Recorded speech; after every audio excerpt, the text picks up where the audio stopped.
mayam ngasi Jupiter graha gi ko Brahaspati ado graha mayam gi mana guru oidini ko Jupiter sina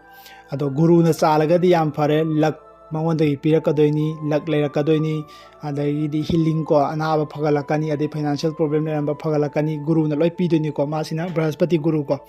Jupiter graha gi adogi je ai haijarake aduga mayam so habire kam kana tongani yengba hogdino khoto khoi sajun habire ko ado ai matam kitang lojage thamuk lera kanda ai tongana yengba dum hogjarake ko mayam ai adu video da jo thagajarake phone number ga hapaga tongana yengjaba hora kanda ko ai thamuk tang lera ga ai hogjarake ado Jupiter graha ko Brahaspati guru na mana represent orije kai kai no hai matam sida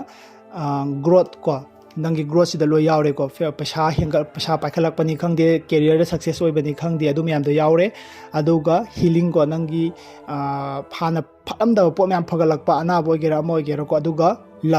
luck semdi Jupiter na pidoni ko luck pura pirakani Jupiter na mana represent origina aduga expansion ko nangi thabak thoram mayam je chakthok chaba oiba ko hena chakthorokpa adagi di ikhang khangawdana khogi paisa nungsa lakpa adagi naba sukpa pharoi kai haraga phagalakpa adagi di paisa hausi umka ura jo paisa ya phaujalapa ko basi mayam je Jupiter graha gi ni ko mana luck ke karma loi pirini aduga family su anambana Jupiter graha gi di family aduga chindrel ko nangi angang ichai su mayam do adugi poche man loi oidini ko guru sina ado nangna Jupiter graha sina yam son taragadi nangi angang je soirakani ko aduga knowledge adagi si mayam si Jupiter graha na guru ni mani ojani ma adum oerni ko aduga kamai taraga Jupiter graha je sondarakke habado adumai haijarake maramdi isajida Jupiter graha je aina mafam chana aigi kuthisi da yengma mata mafam chana lei taraga su aina soirak taradi kamai sohelai no poto adumai harake boko posak amada attachment yam tawsanba haidi nungsiba khangdi ama khangdi aduna tabida pot ta posak ta ko gari obe yai adagi di sana lupa obe aduda yam ka hena lupsanbado yam ka hena lupsanbado adu phatte aduga kalak khamban chawbado mina du tawgre ada tawgre kalak khamban chawbagi maong adagi di honest oidaba wangangbada ko adu mayam sina nangi Jupiter graha je ngasai mafam chana leram tarju adu main hek taraba sondarakani ko week oirakani ko adu mai leire aduga lairik laisu gi oina hai taraga di Jupiter graha ningjo ko Brahaspati guru je ningo nangna exam thagadaba adagi di lairiki maram da ko exam thagadaba interview gu machakadaba leiraga di Jupiter graha je Brahaspati guru je ningbiyo ko adu kamai ninggadab no ai haijarake lairiki oina di mana knowledge piduni ko knowledge piduni adagi di guru jina ko ai oza oirabani ko aduga Jupiter graha je magi role magi mathau je karino haitaragadi nangna phamungda phanyam talle na tummaga leireng khalob ko nangi wakhalda pukningda tanba yaroi nang si tawdaba la yaroi losandaba yaroi na phawreiba poto adu duni ko Jupiter graha gi mathau je aduga nangna maithire ai ngamaroi ai give up tawrage khalakpa ai maithire oeroi kai khalakpa timing de tawdaba yaroi na pukningdagi phawreiba poto adu poto Brahaspati guru gi ni ko magi mathau oidini ko aduga magi numit che karino haragadi Thursday je ko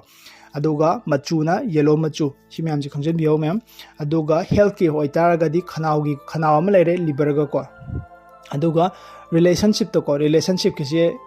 yam su phajai relationship ki je family su lo yaure ko ai isa gi di oire ko Jupiter graha je kan taragadi ai isa gi di oidoni isa afabadi oidoni adugo ai gi partner hai tare ko ai gi spouse ai gi partner je mangon da phabado ma pharagadi ai su phaduni dena ai partner afaba phangba hai tare yam seng harabda ko adagi relationship ta hai taraga su adum laire aduga ai ichai su je aina kai gumba Jupiter graha je Brahaspati guru je yam strong oi taragadi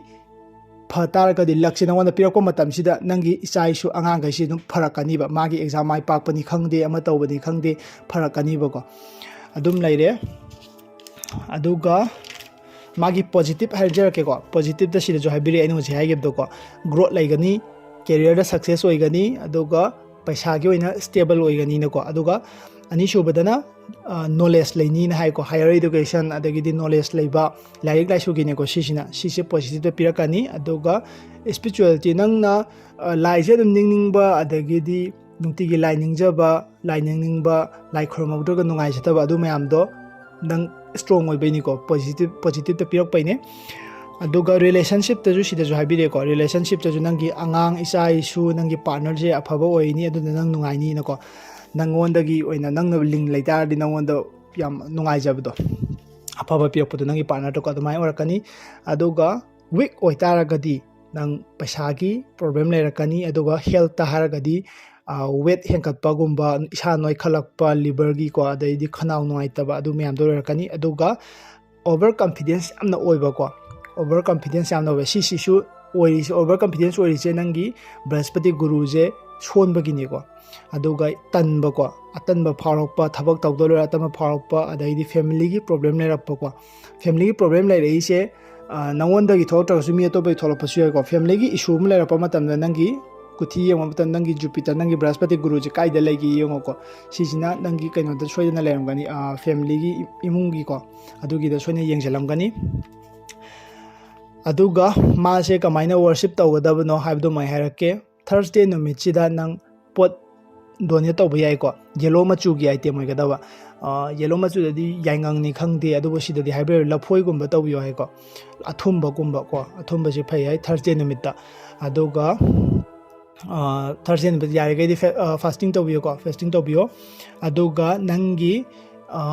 ꯏꯊꯛ ꯊꯣꯡꯕ ꯑꯍꯜ ꯂꯃꯟ ꯌꯥꯔꯤꯃꯈꯩꯗꯤ ꯑꯣꯖꯥ ꯒꯨꯔꯨꯒꯨꯝꯕꯁꯤꯗ respect ꯀꯥꯏꯕꯤꯒꯅꯨ ꯍꯥꯏꯀꯣ ꯑꯗꯨ ꯑꯣꯏꯔꯒꯗꯤ ꯅꯪ ꯉꯁꯥꯏꯒꯤ ꯕ꯭ꯔꯍꯁꯄꯇꯤ ꯒꯨꯔꯨꯁꯦ ꯁꯤꯁꯦ ꯏꯁꯇ꯭ꯔꯣꯡ ꯑꯣꯏꯔꯛꯀꯅꯤꯀꯣ ꯑꯗꯨꯒ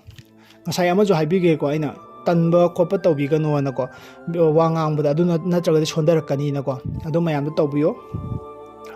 ꯖꯨꯄꯤꯇꯔ ꯒ꯭ꯔꯍꯒꯤ ꯁꯤꯗ ꯂꯩꯖꯔꯦꯀꯣ ꯑꯩ ꯃꯇꯨꯡ ꯇꯥꯔꯛꯄꯗ ꯑꯩ ꯑꯇꯣꯞꯄꯁꯨ ꯊꯥꯒꯠꯆꯔꯛꯀꯦ ꯑꯗꯨꯒ ꯀꯔꯝ ꯀꯥꯟꯗꯒꯤ ꯌꯦꯡꯕ ꯍꯧꯖꯒꯗꯕꯅꯣ ꯍꯥꯏꯕꯗꯨꯁꯨ ꯑꯩ ꯍꯥꯏꯖꯔꯛꯀꯦꯀꯣ ꯃꯦꯝ